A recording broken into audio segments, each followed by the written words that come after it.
আসসালামু আলাইকুম ওয়া রাহমাতুল্লাহি ওয়া বারাকাতুহু। সম্মানিত দর্শক মণ্ডলী, আজকে আপনাদের সামনে আমি খুবই গুরুত্বপূর্ণ একটি ভিডিও নিয়ে উপস্থিত হয়েছি। ইনশাআল্লাহ এটা আপনাদের অত্যন্ত উপকারে আসবে। ভিডিওটি হচ্ছে কাটা ছিঁড়া হয় আর ওইখানে ডাক্তার ড্রেসিং করতে যায় অথবা সেলাই করতে যায়, তখন কিন্তু আপনার কষ্ট অনুভব হয় না, কিন্তু ওইখানে কাটা ছিঁড়া হয়, অর্থাৎ যে ইনজেকশনটা দেওয়ার কারণে ওই জায়গাটা অবশ হয়ে যায়।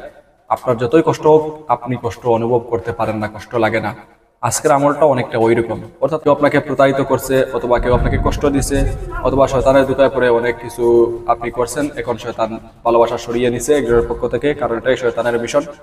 বিয়ের আগে যত ভালোবাসা হয়, ভালোবাসা যদি যত গভীরে যায়, যেই ভালোবাসার কারণে আপনি মনে করেন যে ওই মানুষটা ছাড়া আপনার কষ্ট হচ্ছে, আপনি বুঝে নিয়েন শয়তান আপনার পিছু নিছে, আর এই ভালোবাসাটা শয়তানের পক্ষ থেকে। ঠিক আছে, তো এটা লং লাস্টিং এর নয়, ওইটা সাময়িক সময়ের জন্য। পরবর্তীতে দেখবেন একজনের কাছ থেকে ভালোবাসা উঠিয়ে নেবে আর আরেকজনকে ভালোবাসার সীমাহীন সাগরে ভাসিয়ে দেবে। পরবর্তীতে একজন থাকবে কষ্টের মধ্যে, আরেকজন লেজ গুটিয়ে চলে যাবে। ওই পরিস্থিতিতে যদি আপনি পড়ে যান, অর্থাৎ আপনি সাগরে পড়ে গেছেন, এখন কি করবেন? এখন উদ্ধার হওয়ার জন্য এই আমল করতে পারেন।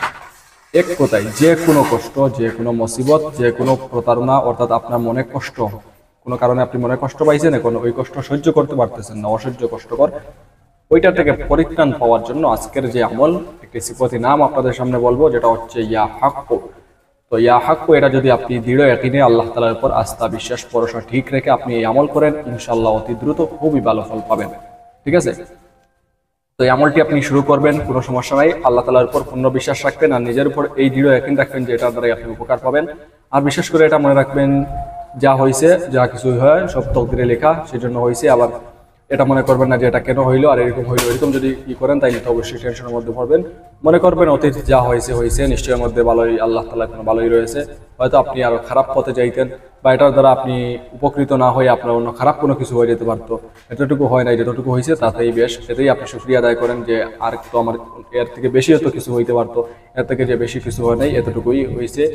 তারপরে আমি আল্লাহ তাআলার কৃতজ্ঞতা প্রকাশ করতেছি। ওইরকম আল্লাহ তাআলার কৃতজ্ঞতা প্রকাশ করবেন। হতে পারে এটা যেটা হয়েছে এটার কারণে আপনার আরো ভালো কোনো কিছু হতে পারে। মনে করেন একটা মানুষ আপনার সাথে সম্পর্ক ছিল, এখন সে প্রতারণা করে চলে গেছে।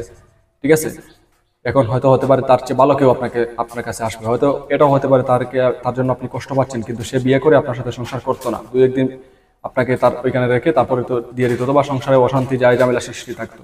তো এরকম সমস্যা থেকে আপনি যদি সুখে শান্তিতে দুনিয়াতে থেকে পরকালের সামানার জোগাড় করতে পারেন, এটাই তো ভালো। ঠিক আছে, সেই জন্য যেটাই হোক আল্লাহ তাআলার উপর পূর্ণ বিশ্বাস রাখবেন আর মনে করবেন যা হয়েছে ভালো হয়েছে। তো আমল যেটা, সেটা হচ্ছে ইয়া হাক্কু। ঠিক আছে, ইয়া হাক্কু, এটা আপনি যখন আপনার কথা অন্তরে ওই দুঃখ কষ্টের কথা আসবে, তখন ইয়া হাক্কু এটা পাঠ করবেন। এই আমলের উপর আপনি অটল থাকবেন, দেখবেন 2-4 দিন আমল করবেন, এর ভিতরে আপনি কষ্ট দূর হয়ে যাবে, অর্থাৎ আপনি কষ্টের মধ্যে থাকলেও কষ্ট অনুভব হবে না। আর পরবর্তীতে আপনি আমল না করলেও দেখবেন আপনার কষ্ট দূর হয়ে গেছে আপনি। ঠিক আছে, তো এই আমলটি বিশেষভাবে কার্যকরী, এটা আপনারা করবেন, ইনশাআল্লাহ অত্যন্ত ফল পাবেন। তো যাই হোক, আজকে ভিডিও পর্যন্ত। আশা করি এই ভিডিওটি আপনাদের অত্যন্ত উপকারে আসবে। তো পরবর্তী ভিডিও দেখার আমন্ত্রণ জানিয়ে বিদায় নিলাম। সবাই ভালো থাকুন, সুস্থ থাকুন। আসসালামু আলাইকুম ওয়া রাহমাতুল্লাহি ওয়া বারাকাতুহু।